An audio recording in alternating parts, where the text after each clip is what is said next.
del Partido de la Revolución Democrática.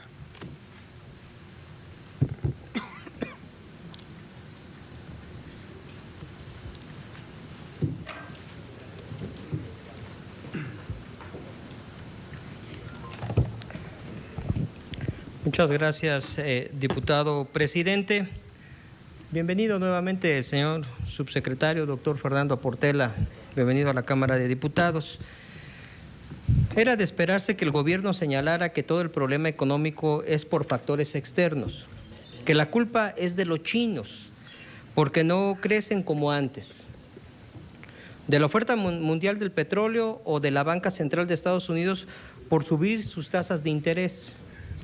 Estos datos son públicos y aportan poco que el gobierno lo reitere como justificación. Esta administración le queda debiendo al país. No ha demostrado un análisis oportuno del entorno ni la toma de decisiones proactiva. Precisamente porque el gobierno debió advertir los datos a tiempo para preparar, señor subsecretario, las alternativas. La fórmula mágica se reduce a trasladar la caída del petróleo a una reducción del gasto. Eso no es suficiente y menos aún en la forma en que lo están haciendo. ¿Qué puede resumir en 3 puntos donde se pueda agrupar las preguntas del PRD? El primer tema es el recorte del gasto, señor subsecretario. En el 2015 lo que se vivió fue un engaño al país y ahora el gobierno tiene un mal antecedente en su credibilidad. La Secretaría de Hacienda planteó un recorte, pero se terminó gastando más de lo que se autorizaba por la Cámara. La primera pregunta es, señor subsecretario, ¿por qué se anunciaron un recorte de 124,000 millones de pesos? En el cierre del ejercicio 2015 se refleja un crecimiento del gasto. ¿Cuánto de ese incremento corresponde al gasto corriente? Ahora, con el recorte del 2016, se ensañan contra la inversión productiva.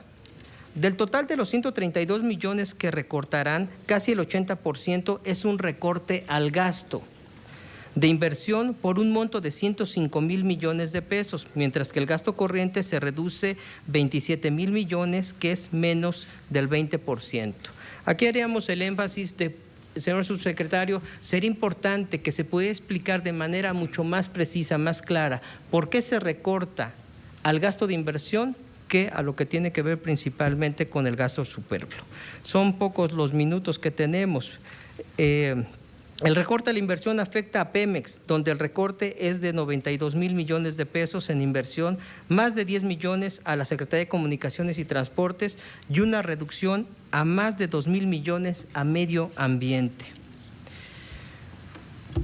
La pregunta es si el gobierno renunciará a los seguros también, señor subsecretario, gastos médicos mayores, a cancelar los privilegios en los retiros y en los bonos de riesgo de los funcionarios. Mi pregunta es si van a mantener esos gastos o si van a reducirlos efectivamente, en este monto y por cuánto. Y de forma específica pregunto, ¿cuántas direcciones generales y homólogas se han creado en los últimos 10 años? ¿Están ustedes dispuestos a hacer un ejercicio detallado, dependencia por dependencia, para reducir estructuras, ineficiencias o duplicadas? ¿Se comprometen a realizar una reducción relevante de esta estructura en este año, pero de manera real? Le pregunto por último, señor subsecretario, ¿esta administración seguirá emitiendo bonos de largo plazo y por cuál monto? Partiendo de que ustedes tienen proyecciones, ¿qué proporción del PIB quedará como endeudamiento al término de esta administración? ¿Se comprometen a no trasladar el endeudamiento, la caída de los recursos petroleros? Más aún, ¿se comprometen a reducir las dimensiones del déficit autorizado? Por sus respuestas, señor subsecretario, muchas gracias. Gracias, diputado. Yo empezaría comentando sobre la oportunidad del análisis, porque creo que es relevante en todo lo que hemos hecho. En enero del año pasado, algunos países, algunas administraciones de algunos países tomaron la visión de que la reducción que se había observado en los precios del petróleo no era permanente, que iba a tener un rebote rápido y que eso entonces no justificaba hacer un ajuste del gasto. Brasil, nada más para ir en esta región, Brasil y Colombia fue desafortunadamente el caso porque ellos tuvieron esa percepción, ese análisis en ese momento. Nuestro análisis fue distinto. Nuestro análisis fue un análisis donde lo que vimos y de ahí pronosticamos, vimos una caída muy abrupta de los precios del petróleo y pronosticamos que dadas las condiciones de oferta y demanda de producción petrolera, esa disminución en el precio tenía avisos de permanencia. Y en ese entonces estimamos que las finanzas se podían ajustar a un nivel de aproximadamente $50 por barril para 2016, ni siquiera para 2015, para 2016. Y para llevar a las finanzas públicas a ese nivel de precios del petróleo, había que hacer el ajuste preventivo desde enero del año pasado, a pesar de que no contábamos, a pesar de que no íbamos a tener una reducción proveniente de los ingresos del petróleo por la cobertura petrolera a $79 por barril.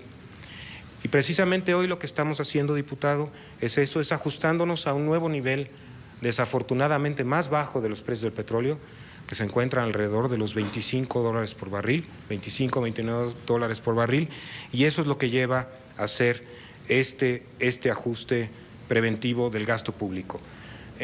El ajuste preventivo está dividido en dos partes, diputado, la parte del gobierno federal, donde la composición es 60% gasto corriente, 40% gasto de inversión. ¿Qué se hizo en la parte de gasto de inversión? Lo que se hizo fue aquellos proyectos que no tenían un registro en la unidad de inversiones, aquellos proyectos que llevaban una dinámica baja de ejercicio del gasto, aquellos proyectos que en general ya estaban más concluidos, o con una etapa de conclusión más avanzada, lo que se hizo fue reducirles el presupuesto. De la parte del gasto corriente incluye el tema de los subsidios, ya platicamos de algunos programas educativos, donde también lo que se privilegió fue comparando los niveles que se observaron de gasto el año pasado, en donde se pudo y en los programas más prioritarios, si bien se hizo algún ajuste, todavía se permitió que siguieran creciendo, sin tocar los programas de seguridad pública y sin afectar el presupuesto de Sedesol. En cuanto al endeudamiento, tenemos una proyección, estamos comprometidos con una trayectoria de déficit decreciente. Esa trayectoria de déficit decreciente lo que indica, bajo los supuestos de crecimiento del Producto Interno Bruto, indica que la razón de deuda PIB, la razón más amplia, que es el saldo histórico de los requerimientos financieros del sector público, no deberá superar del 48% y deberá estabilizarse a partir del 2017 y empezar a decrecer.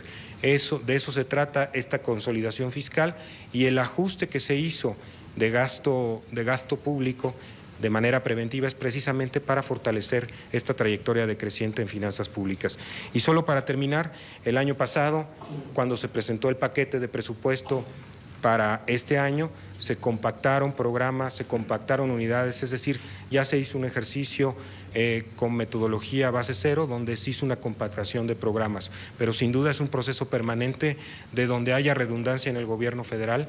Estamos dispuestos sin duda a hacer el análisis, diputado. Muchas gracias. Muchas gracias, señor. Diputados PRD, más cerca de ti.